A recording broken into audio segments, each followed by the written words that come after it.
now अब हम यहाँ पे डिस्कस करेंगे क्वेश्चन नंबर 12 और क्वेश्चन नंबर 12 है हमारे पास integral of X sec square X D x और ये है ट्राइगोनोमेट्रिक और दिस इज अलजेब्रिक फंक्शन और इसको मान लेते हैं फर्स्ट फंक्शन और ये है सेकंड फंक्शन क्योंकि हम यहाँ पे प्रेफरेंस देते हैं हम यहाँ पे यूज़ करते हैं ILATE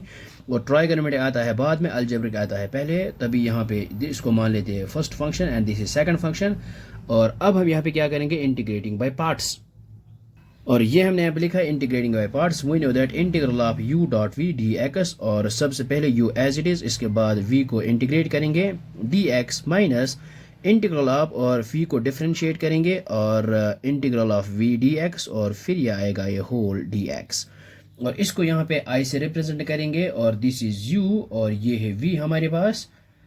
और u एज इट इज़ यानी x को एज इट इज़ लिखते हैं फिर इंटीग्रेशन ऑफ यहाँ पे सेक स्क्वायर x और dx minus integral of u को डिफरेंशिएट करेंगे मीनस x को डिफरेंशिएट करेंगे और integration of v minus sec square x को इंटीग्रेट करेंगे और फिर आएगा ये whole dx so i is equal ये आएगा x और वी नो दैट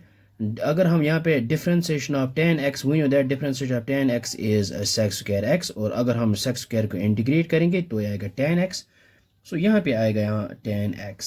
फिर आएगा minus integral of differentiation of x with respect x आएगा 1 और same here integration of sec square ये आएगा हमारे पास tan x और फिर ये आएगा ये whole dx so i is equal ये आएगा x और यहाँ पे tan x minus integral of 1 into tan x ये आएगा यहाँ पे tan x और यहाँ पे dx और we know that integration of tan x is log of cos x या फिर हम ये भी लिख सकते हैं i is equal to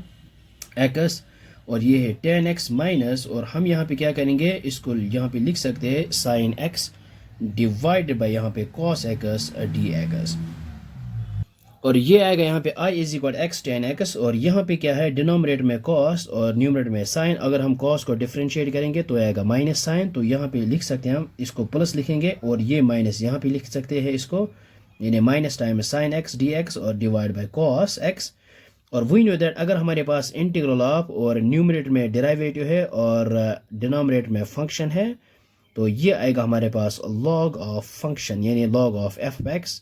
log of function क्योंकि यहाँ पे है cos x और cos का डेरिवेटिव है माइनस sin x तो ये है फंक्शन और दिस इज डेरिवेटिव तो ये आएगा log ऑफ फंक्शन